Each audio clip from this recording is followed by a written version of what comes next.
Hi, it's Dexter, and that's Tom, and we're from All I.T. And if you'd like to know more about us and what we do, you can visit allit.services. And today, for a segment that I call Business Stuff You Should Know, we have Jane from Allivate. Now, Allivate is a company that focuses on business transformation, process and system optimization, humanistic change, and strategy. Jane, welcome to the show. Thanks so much for having me. No problem. Now, there's a lot in there. So tell us a little bit more about Allivate amongst all those things that I just said. Well, Allivate is essentially a business that's geared towards efficiency. My business partner and I have built this business around knowing and understanding that process and governance seems to be the barriers to efficiencies in businesses. And other than focusing our efforts, or the majority of businesses are focusing their efforts on profitability and market share and market segmentation, differentiation in some way. There is a wealth of evidence that suggests that actually focusing on process efficiency and governance loops actually makes companies more successful in the long run and improves the company's ability to succeed and grow into whatever they want to be. Interesting. Governance loops. Just expand on that one for a minute. Yeah, sure. So we are focusing predominantly on the business excellence framework, which suggests that there has to be an element of a mission and vision, strategy, KPIs, people, process, technology, and the governance around all of those elements is actually what makes a business successful. So each element has to flow into itself, into each other, and back around into the loops to make sure that everything is working as it should. Because if anything in that loop is actually broken, that's where inefficiencies really start to arise.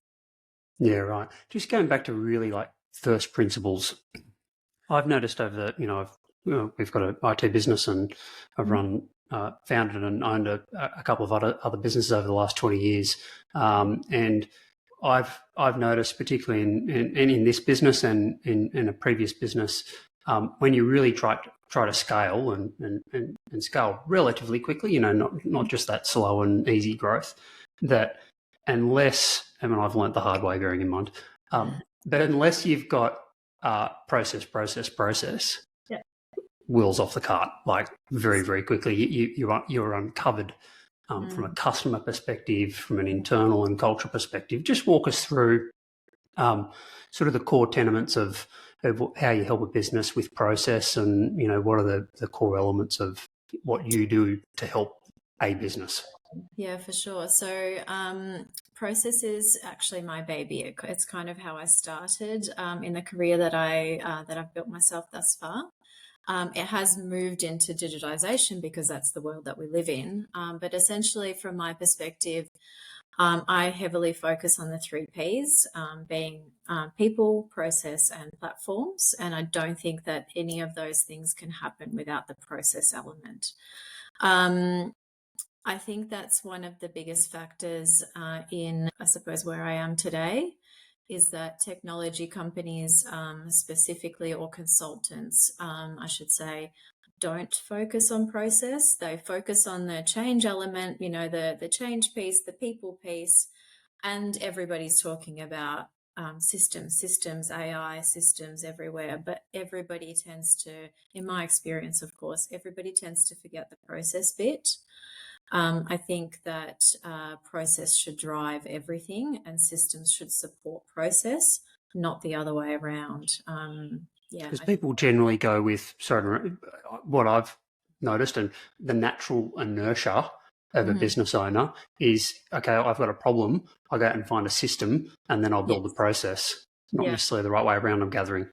Yeah, they sort of plug problems or solve problems with systems rather than understanding how those loops are actually going to work, what is going to be a user's day-to-day perspective of using that system, rather than focusing on this is the flow of what a user is actually doing, and these are the elements that touch on a system, rather than the other way around.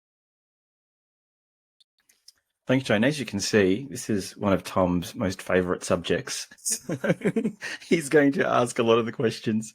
Give us some examples of some businesses that you've worked with where you've implemented the business excellence framework and also these 3Ps as well.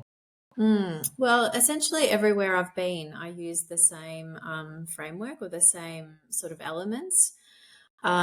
Every consulting piece that I do is basically looking at a company very holistically. I think the issue with some of the consultants is that they come in and focus on the problem that has been housed to them, or they've been asked to come in and fix a particular problem. But because I have a mindset of holistic kind of business excellence, I look at each element regardless of the problem that I've been given, because I strongly believe that there's that loop that needs to be closed. So yes, essentially everywhere I go, I look at the company's mission, vision, their values, their strategies, their KPIs, every single bit to do with process. So looking at process maturity, for example, is something that people don't tend to focus on at all. Obviously technologies and obviously people, change fatigue, the governance structures, leadership, sponsorship, etc. And I suppose that's how I arrive at either fixing the issue that is given to me with consideration of, upstream and downstream and holistic view, or actually suggesting that it's not just this particular problem. You've got an issue, in many different aspects that are all tied together. There's nothing that you touch that is singular, in my opinion. Everything that you touch kind of touches another department or another process or another change element. So everything has to be looked at in a very comprehensive way. Almost like the ripple effect. Yeah. Yeah. In terms of as being a little bit selfish here, and this is a question probably I need an answer to myself. And what I'm about to ask is, we see both internally and what we do for a lot of organisations is change. We do a lot of major projects. We're going in, essentially implementing new technology or a change in technology. There's a big process change, and I think a lot of it comes down to communication, which I'll get to. We'll park for the moment. And I often say that both internally and with organisations that, everyone's okay with change until the change sort of is in front of them, and then all of a sudden it's like, no, I don't want it. No, I don't like this change. Even from the really simple things, just to the way I was speaking with someone this morning about a very simple process to do with email and what have you, an interface change across the organisation. And it's, the talk of the organisation, 100 plus people. And that causes friction. Talk us through how you deal with bringing people on the journey of change. Mm-hmm. Is it, an engagement? I'm presuming it's mostly to do with communication, but is there a systematic way to deal with this, particularly because you're dealing with it at a very personal level from a company-wide perspective? How do you deal with that? Yeah, that sort of thing. Great question. I have a number of different strategies that I've used over the past and, use everywhere I go. We all know all the change element aspects. You need sponsorship, you need communication, you need all of that sort of stuff. The more practical bits that I've implemented everywhere I've been are giving people the option to provide feedback anonymously, if need be, to get them to buy into the process. So get it off their chest, make sure it's documented, and I suppose trust that somebody's going to look at it. From that feedback process, we then capture every single feedback item. I've grouped them into themes or projects that I then get people to actually volunteer to help me with. So that, solves the issue of subject matter experts. It provides the buy-in from the wider firm or the wider company. And those people end up being the champions of the change once it's rolled out.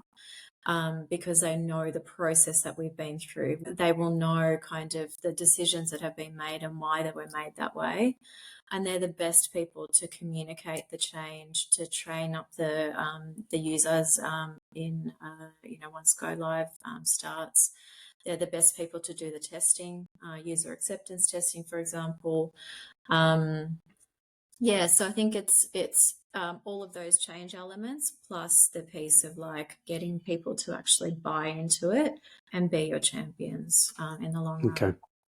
I just to extend on that, and if you wouldn't mind extending, what I've also we've sort of successfully and unsuccessfully at times, and it depends really around that first the sort of the project lead on the client side, it being just how much on board they are in terms of how much they want to extend the project into their team and sort of give permission to extend to the team. I've found exactly what you've said is if that person is on board in terms of us or any technology provider getting into their team and getting some champions and allowing those things to happen, it's great. But we also find that there can be sort of some gatekeepers as well, because they may not understand that, this is quite a large most of the technology projects are generally larger than what is perceived initially from an organisation. Talk us through, those key stakeholders in terms of the project and getting them on board in terms of what you do in regards to that, apart from, just the greater organisation, those key people. So I always start any projects by doing a current state process mapping. And I include the practice leaders, specifically in the legal sector, or any department heads in those conversations, so that they have an element of being able to understand what it is that we're trying to solve and why we're trying to solve it. When you do a process mapping exercise, it uncovers a whole heap of like touch points and hurdles, barriers. It even explains the complexity of the problems or the processes that are happening within that department or within that team. And as soon as that visual picture sort of comes to mind or is visualized, then there's a greater understanding, I think, from a leadership perspective that there actually is a problem. Because I think definitely from my experience, people tend to think that they know exactly what happens and what everybody's doing and how information flows.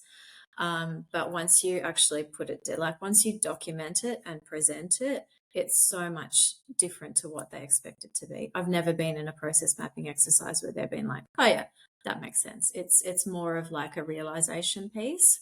And then that brings in the buy-in from leadership to say, yeah, I do think there's a problem, and I do endorse the work that you're going to be doing to change this.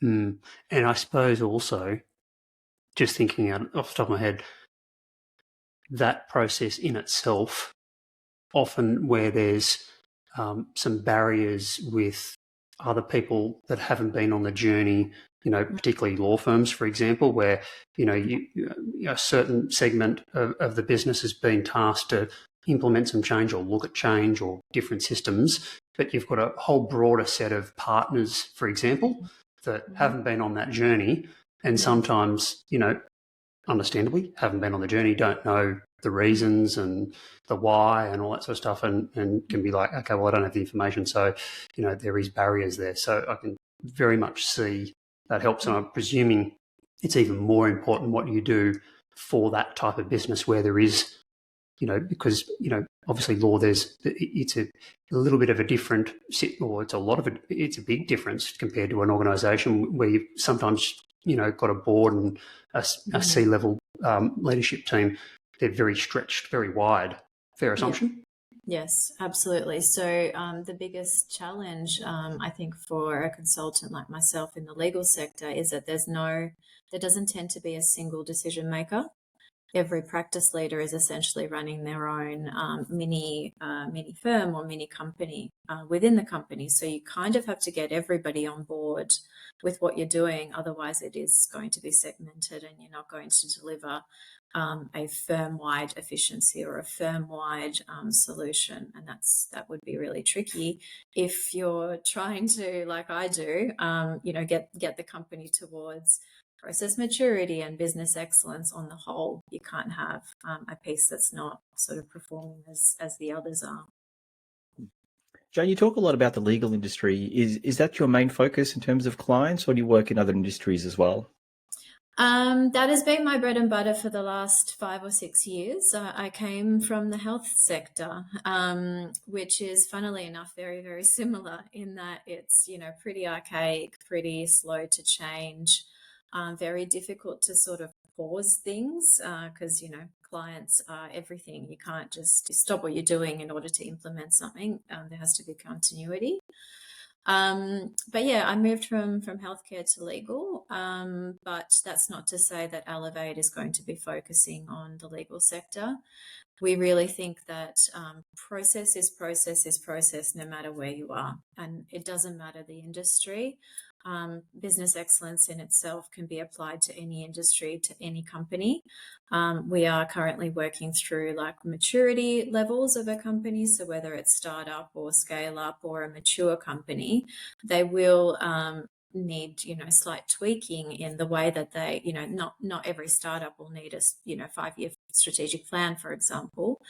But the elements should be there somewhere along the line in order to have a successful, efficient, growing company.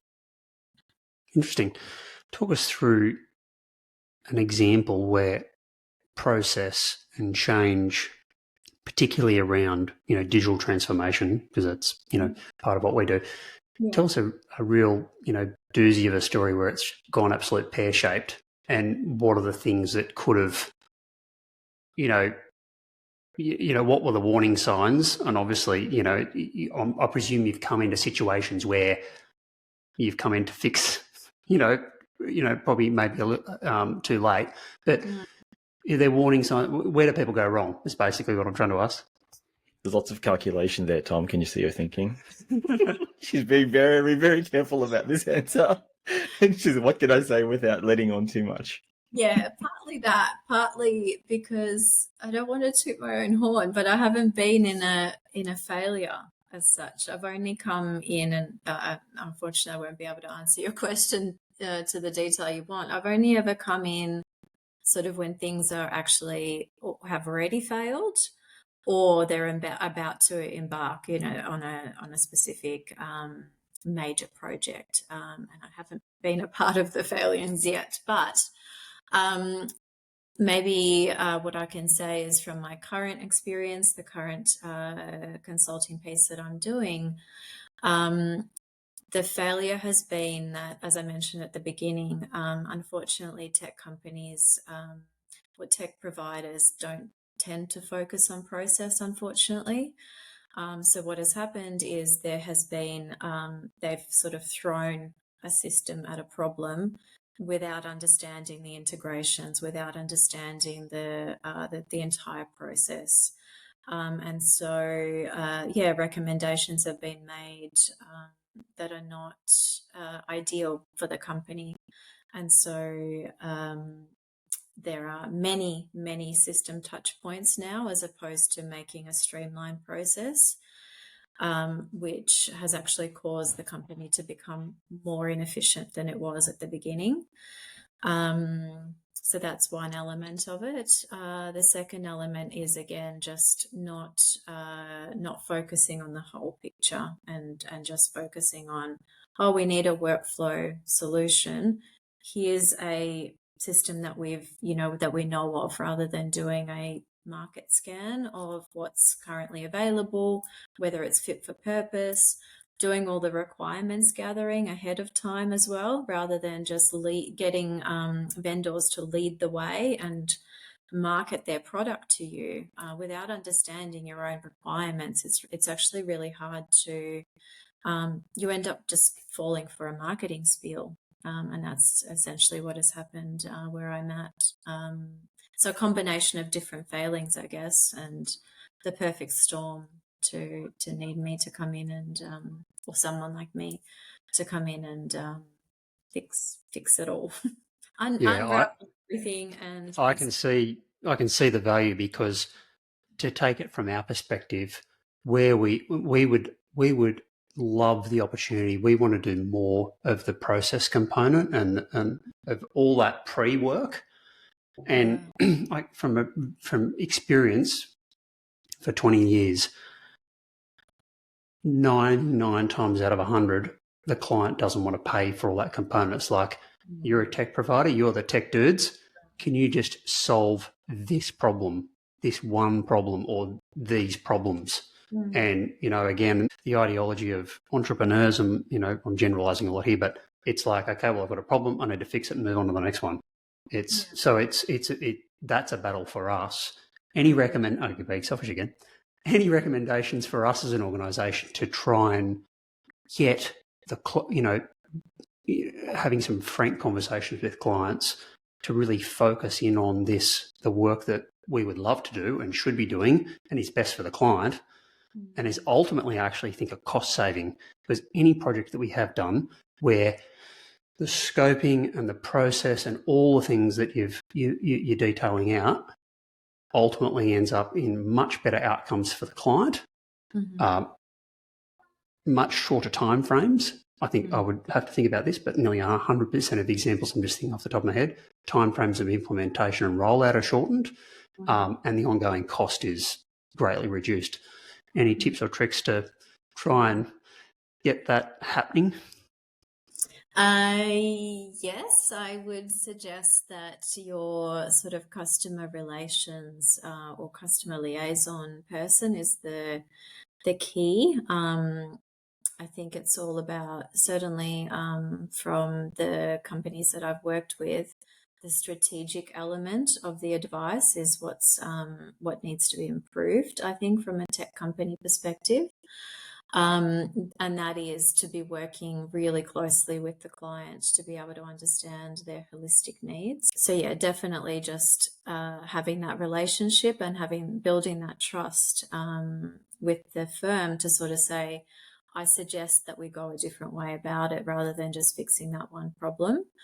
And then the other element of that would be I'm really, really strongly passionate about going back to theory, methodology, all the tools that already exist. And there's heaps of evidence, right, in those tools that say actually going back to basics and reviewing the problem in its comprehensive nature rather than just jumping to solutions is the best way forward. Like, you need to go back to the basics. You need to speak to your staff. You need to do root cause analysis. You need to do process mapping. Like, all of that, I understand may seem like a waste of time, but if you show them the evidence that these tools and methodologies exist for a reason, they've been tried and tested, and they are geared towards your own success, you're going to have a better maybe chance at bringing those people on board to look at things more strategically than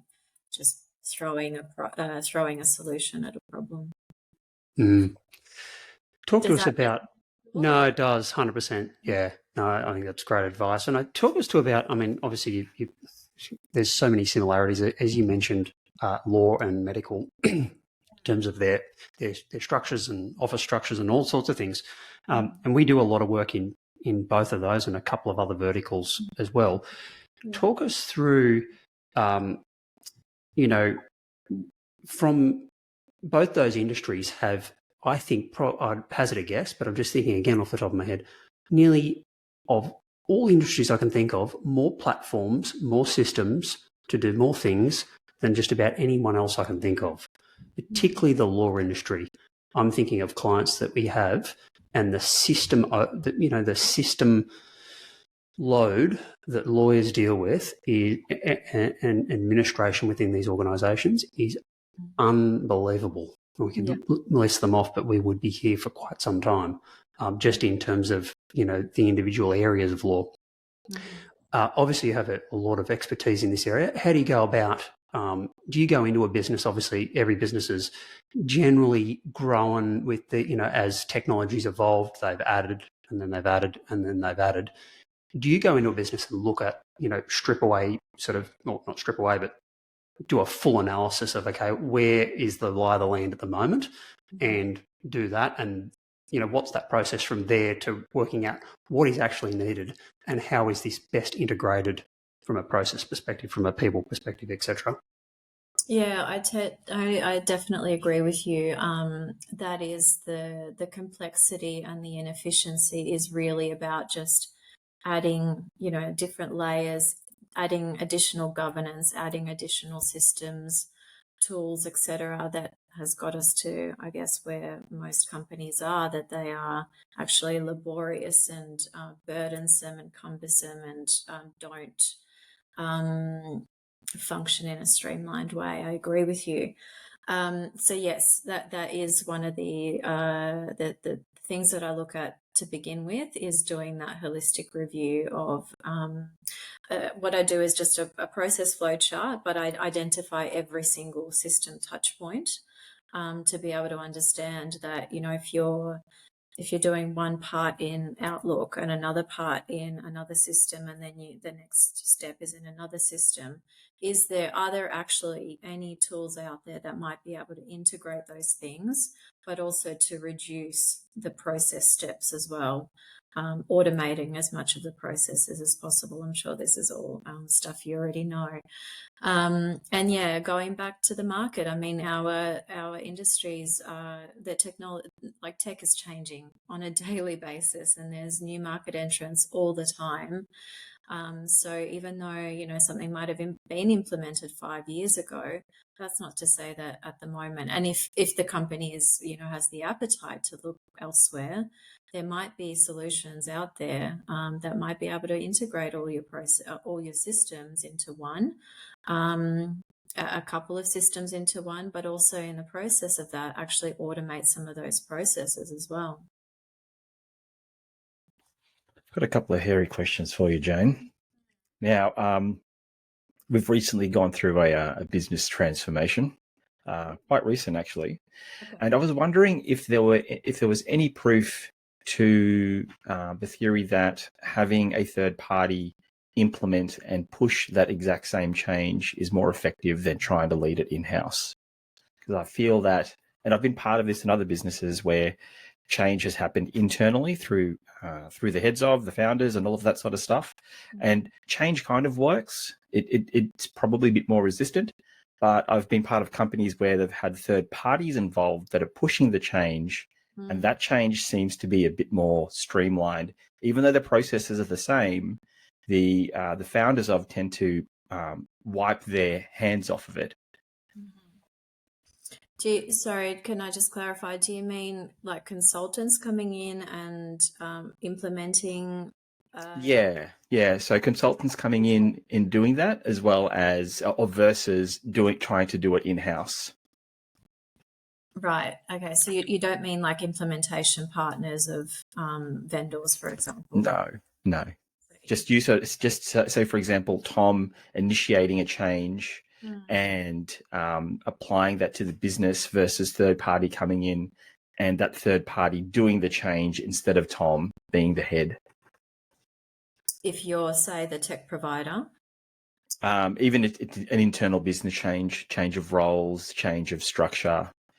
Because I know that of the changes that I've been part of internally, it's always been a bit of a struggle, because who was once your workmate at the same level is now kind of your superior, your next in line, so to speak. Whereas if it's a third party coming in and they've said, based on our experience, this person should be above you and you should answer to him, everyone is kind of like, okay, well, if a third party has come in and assessed it, we should just accept it as it is. Yeah. So is the question like, what do I think is best? Have you come in at any point where they've tried to do it internally and then you've just come in and done exactly the same thing and just tried to push it a bit further because the change was a bit resistant from staff? Okay, I think I understand. Yes, I think it obviously heavily depends on the structure of the business and whether they have the resources and whether they're the right resources to implement the change. I have definitely been in many different situations where something hasn't been able to be pushed along because that person is in-house, They might be, under-resourced. They don't have that particular project as their baby. They might have 5 different projects as their baby, but also, they may not have the right skills. Maybe they've just stepped up because there's a hole in the hierarchy or whatever it might be. I also think that, it sometimes pays to have a consultant come in with completely fresh eyes. From my experience, every single job that I ever went for in the healthcare industry, for example, required me to be a registered nurse. And every role that I got, I said, I am not a registered nurse, nor do I need to be, because actually it's seeing things with a completely fresh pair of eyes, with no prior preconceived ideas about how a process should work. That's when you actually ask the right questions, or the questions that nobody else might have asked. So I think that applies in some of these transformation projects. Is, somebody in-house would be like, well, we've done it this way for X amount of years, but then somebody external comes in and goes, why do you do it that way? And why don't we think about it in a different way? That person, because they're so ingrained, may not have even considered that might be an option. Yeah, but just I suppose a layer a little bit on top of that is, I really despise when consultants come in and fix an issue and then walk away. I strongly believe that the knowledge and expertise needs to be imparted back to the teams. So when I step away from a company or a project, I ensure, and partly through the use of the volunteers as part of the subject matter experts as part of the projects, part of that that exercise is to actually upskill people in knowledge about project management, change management, even to some degree theories and methodologies as well. So yes, even though I strongly believe that consultants can play, or third parties can play, a pivotal role in getting the change rolled out more efficiently in a better way, I also think it's on them entirely to make sure that people understand how that's going to work once they leave, so that the project or the knowledge doesn't just fly out the window once they depart. Perfect. Thanks for that. Okay, second curly. No, it does. And this is the second curly question. This might be the one that we might actually have to edit out. Hey. Okay. Now you're probably the most knowledgeable person to ask this. So I'm curious. Legal industry and AI. Mm-hmm. What's your thoughts? That is a curly one. So I was actually at Inter-Ellison when sort of AI really started to hit, like ChatGPT, I think, came out then. And there was a lot of fear about, oh my God, we're actually going to replace lawyers. And that is, I think, a very just and viable fear, because a lot of things can actually be replaced by AI. But I don't think we're anywhere near that. We definitely need humans in the loop. At nearly everything that I've implemented, there's always a human in the loop to be able to check, to not just rely on the information that's been provided. But yeah, look, I think the last 5, 6 or so years, people have sort of skirted around ChatGPT and the likes, and now they're actually starting to really look at the functionality of it and how it might improve the lives of lawyers. And I think there's a wealth of benefit in using AI, just with a whole heap of caution around it.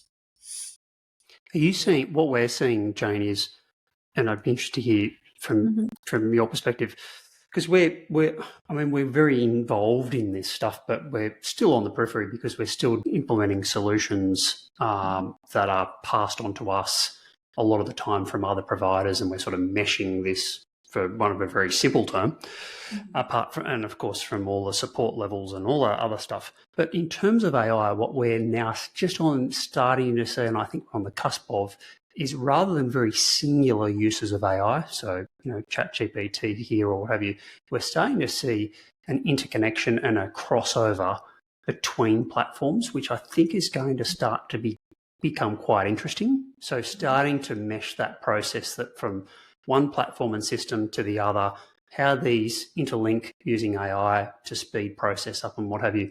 Are you seeing any of that yet? I mean, probably should preface it, we're seeing it in our industry in terms of inter-platform, what have you, and I feel that it's going to happen in every industry, law included, for the simple reason, as I said earlier, there is so many platforms and systems in the legal space. Probably the best example from my experience, in my previous role, I worked with essentially a startup. We had a very specific issue, or a really mundane administrative process that we were trying to solve, and nobody in the sector had a solution.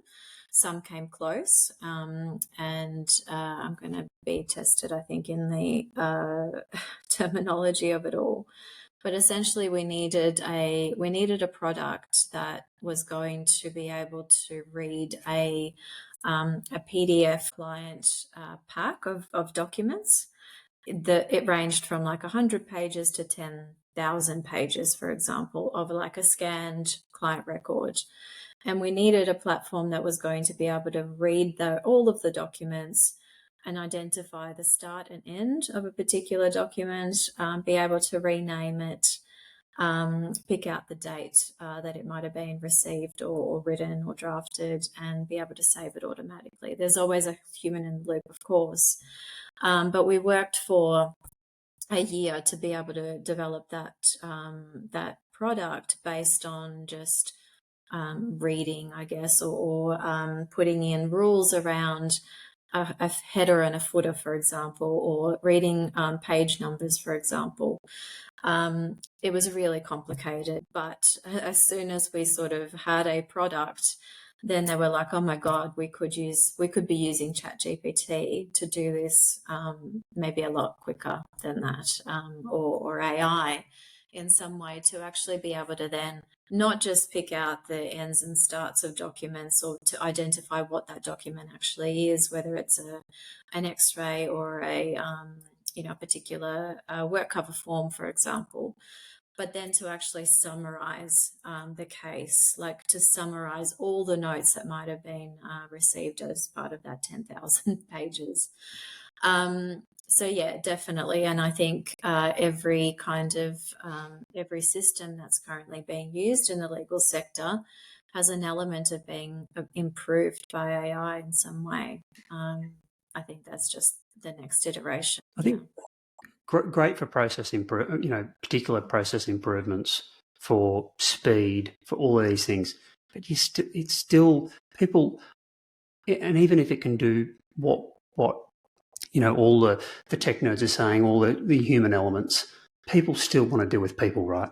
And people still want to solve problems, and through process, through what have you. It's got to ring true, right, Jane? It's not going away. People still want to interact with people, right? No, absolutely. And I really strongly believe that we're never going to get rid of lawyers, even though it might be possible, but we're never going to get rid of lawyers because, as you say, that people element is really important. But I think the AI's focus, especially in the legal sector, is just improving people's ability to process the work, especially in the legal sector, the amount of information, research, data, etc. I mean, I don't work at the moment in a billable hour sort of company, but that actually breaks my heart that people have to work so hard in order to, meet the demand whilst being so administratively burdened by process. So I think there's there's definitely an element of using AI to improve their processes so that they can do their jobs much easier, much quicker. Little I got the bubbles from Apple there. Sorry, that always They're listening. They're listening. See, the AI is listening. If you saw Apple's, see if I do these ones, I think it does it again. Well, there we go. Look at that. I'm on an Apple platform, and I don't know whether you've noticed this week, but Apple come out with all the latest in Apple Intelligence and all this sort of stuff, and just that integration at a platform level, which, again, I could draw inferences in terms of what's going to happen, particularly in the legal sector, not just because it's an Apple thing, but it was more of an evolution of how AI is interlinking itself from a platform perspective and not just an application perspective, and it's really about to turbocharge. And I think that, just to wrap up from my little perspective, is that what's happening in this space is, I think that organisations that are technology companies, if they don't rapidly move to a point where they have a solution and a product and a service but are not interlinking themselves via ease into other platforms and services, then they will be left behind, because the movers and the shakers that are going to do that, and again, back to exactly what you do, Jane, is process and make that process smoother. They're going to be the winners in all of this from a technical perspective. Fascinating chat, Jane. I think I say this nearly every time, but we could go on for a long time, and it'd be great to bring you back on at some stage. But how do people contact you? Obviously, you do work for a number of firms. Where are you located, and who can use your services, and all that sort of stuff? Yeah, sure. So we're only just starting up. Allivate is brand new. We're in the process of actually redeveloping our website to more closely align ourselves to the iterations that we've had, as startups tend to do. allivate.com.au. We're on LinkedIn as well. We can do the consulting piece, so actually assisting companies to improve or even to understand where their inefficiencies are and improvements that can be made. But we are excitedly working on a bit of a product with a system developer, so we hope to release something hopefully next year. And we'll be heavily marketing that, hopefully. We'll get you back on to hear about it. Yeah. I might leave it here. And, 100. Yeah. No, look forward to it. I mean, I think I wish you all the best, and I think I could think of 100 different people that would jump at the opportunity to use services and your experience and knowledge. And I wouldn't even say I hope, I'm sure that, as I say, as the whole chat revolved around process and more platforms and more systems, people need this help. They just do. They can't attack it themselves. They do what they do best. You do what you do best. And it's not just about a problem, fixing a problem, and rubbing your hands up and moving on. It's become much more to that. And I think the evolution of people recognising good process, people, all the things that you do I suspect next time we're talking to you, things will be moving along at 100 miles an hour as they are already. But really appreciate you coming on, and looking forward to hearing about what you're developing in the coming months, and really appreciate it, Jane. So thank you very much. Thanks, Jane. Thank you, Dexter. Really appreciate the opportunity. It's been great chatting to you. No worries. Thanks. No problems. Thanks.